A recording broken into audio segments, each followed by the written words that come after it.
Welcome back to my channel travel and life. আর আমি মুমসাকার ভট্টাচার্য আবারও চলে এসেছি একটা খুব সুন্দর ভিডিও নিয়ে। আজকে আমরা যেখানে যাচ্ছি, না বলবো না, শুধু দেখুন, নিশ্চয়ই অনেকে চিনতে পেরে গেছেন। ইয়েস, এটা হচ্ছে তিস্তা নদী। দার্জিলিং যাওয়ার সময় এরকম একটা সুন্দর পাহাড়ি নদী অবশ্যই আপনাদের ওয়েলকাম জানায়। সেই নদীটার নাম হচ্ছে তিস্তা নদী। অনেক দিক থেকে অনেক রকমভাবে পাহাড়ের ওপর থেকে এই নদীর সুন্দর একটা নজারা দেখতে পাওয়া যায়। আশা করি আপনারা অনেকেরই এরকম এক্সপিরিয়েন্স আছে, আমারও প্রচুরবার আছে।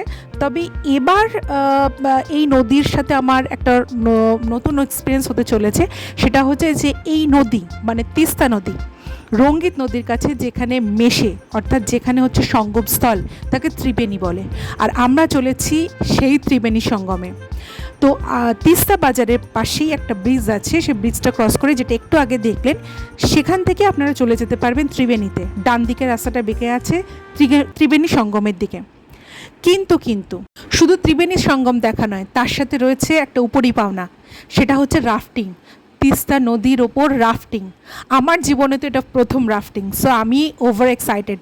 তো দেখুন, চলুন আমার সাথে আজকের আমি কেমন দেখলাম ত্রিবেণী সঙ্গম আর তার সাথে তিস্তা রাফটিং।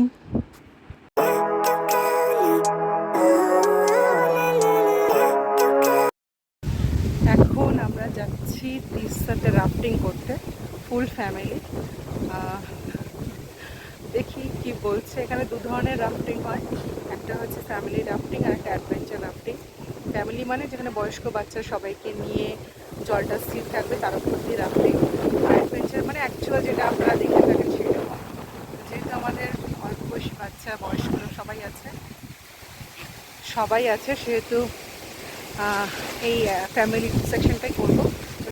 তো চলুন দেখি তিস্তার উপর রাফটিং কেমনভাবে করলাম, কেমনভাবে এনজয় করলাম। চলুন। ওইটা হচ্ছে আমাদের জিপের মাথায় চেপে বসেছে সেই রাফটিংয়ের বোট। এই জিপে করেই আমাদের 3 কিলোমিটার যেতে হবে।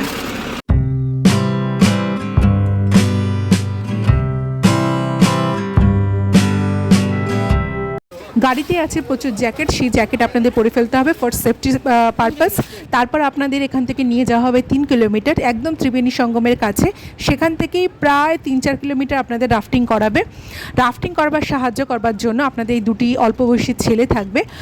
অবশ্যই প্রথম অবস্থায় আপনাদের একটু মনে হচ্ছে অল্প বয়স পারবে তো, এরাই দুজন।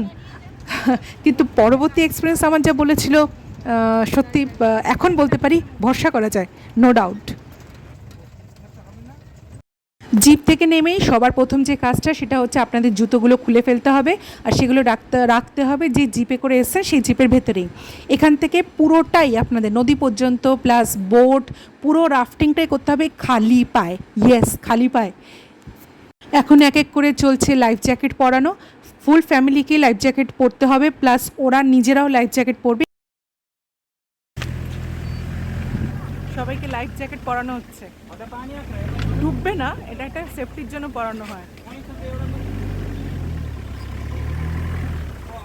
পেছনে তিস্তা।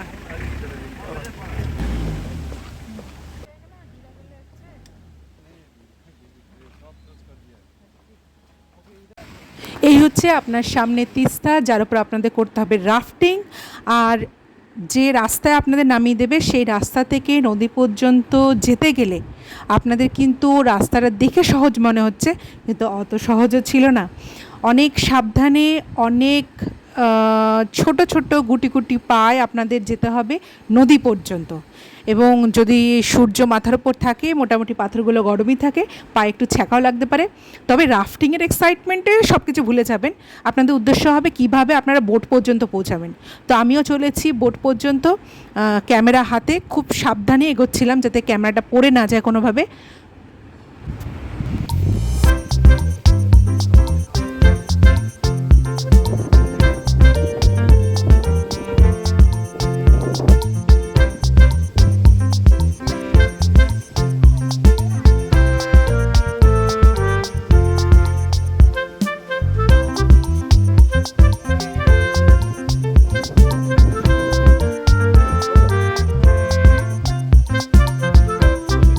চাপবে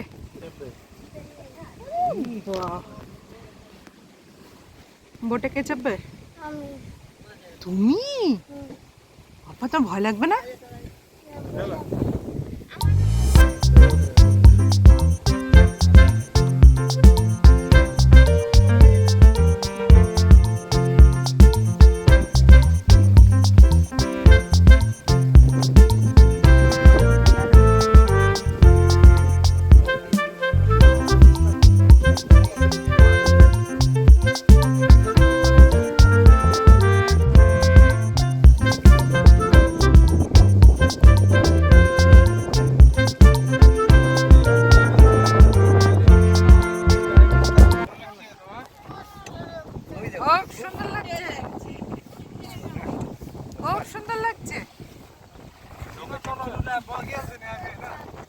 তিস্তার উপর সাধারণত তিস্তা রিভারের উপর যে রাফটিংটা হয় সেটা দু ধরনের রাফটিং হয়, একটা ফ্যামিলি রাফটিং আর একটা হচ্ছে অ্যাডভেঞ্চার রাফটিং। তো ফ্যামিলি রাফটিং যেটা, সেটা হচ্ছে ফ্যামিলির সবাই, বাচ্চা বয়স্ক সবাইকে নিয়ে আপনারা রাফটিং করতে পারবেন। খুব স্থির যেখানে জল সেখানে আপনারা এই বোট নিয়ে যেতে পারবেন। ফ্যামিলি মেম্বার্সরাই আপনাদের যে বোটের চালানোর যে দাঁড়গুলো থাকে সেগুলো আপনাদের হাতেই দেওয়া হবে। সুতরাং ভয়ের কিচ্ছু ব্যাপার নেই। আমার নিজস্ব এক্সপিরিয়েন্স, ভয়ের কোনো ব্যাপার নেই, সবাই চাপতে পারবেন। আমার 3.5 বছরের বাচ্চাও ওখানে চেপে রাফটিং করেছে। তবে এই বোটে চেপেই আপনারা ত্রিবেণী সঙ্গমে যেতে পারবেন, যেখানে পুরো সবুজ জল আর ঘোলা জল, মানে তিস্তার ঘোলা জল আর রঙ্গিতের পরিষ্কার জল মিশে একাকার হয়ে যাচ্ছে, যেটা অ্যাকচুয়াল ত্রিবেণী সঙ্গম বলে বিখ্যাত।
এটা এবার আসলে একটা টাইপের রাফটিং আছে।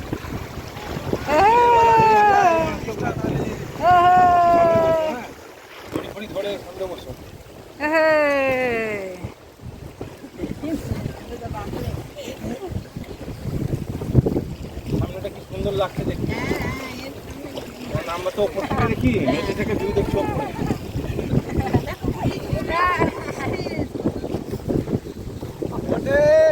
আমরা এখন ছিলাম, আগে ছিলাম রঙ্গিতে। রঙ্গিতের জলটা পুরো পরিষ্কার, আর এখন চলে এসেছি তিস্তাতে। তিস্তার জল পুরো খোলা, আর একটু একটু হালকা হালকা রাফটিং এর অনুভব হচ্ছে, তাই তো? তিস্তার জলের স্রোতটা অনেকটা বেশি। আমরা সঙ্গমে চলে এসেছি, যেখানে রঙ্গিত আর তিস্তা মিলেছে। দুটো কালারও পুরো বোঝা যাচ্ছে নদীর। একটু তিস্তাতে আসার পর একটু হালকা হালকা রাফটিং এর অনুভবটা পাচ্ছি।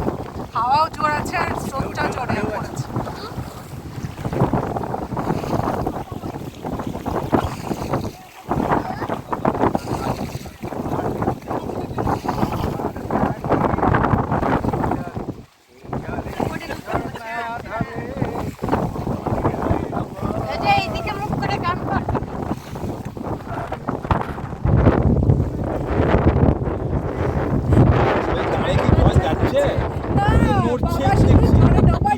না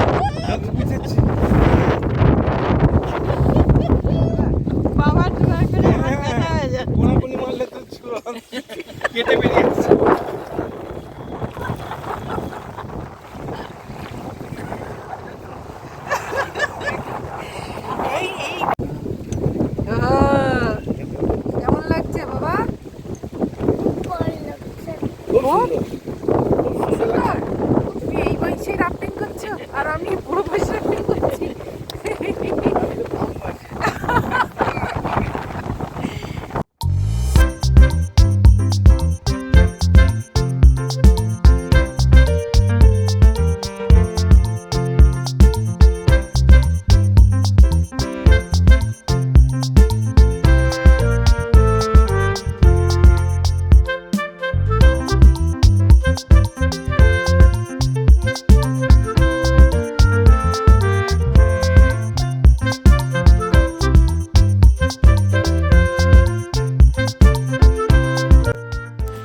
এই রয়েছেন দুজন যারা আমাদের রাফটিংয়ে সাহায্য করছে।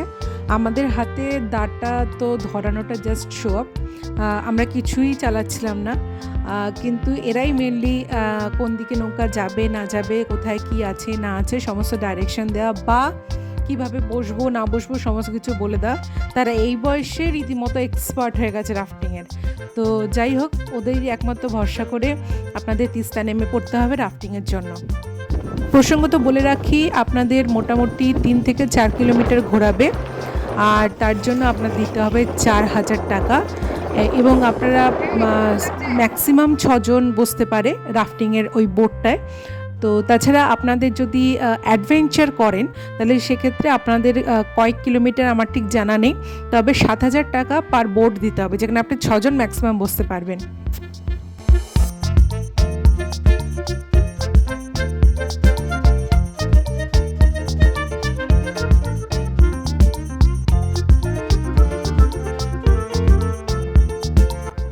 অবশেষে প্রায় 40 মিনিট পর আমাদের রাফটিং শেষ হলো, আর আমাদের বোট গিয়ে ভিড়ল তীরে।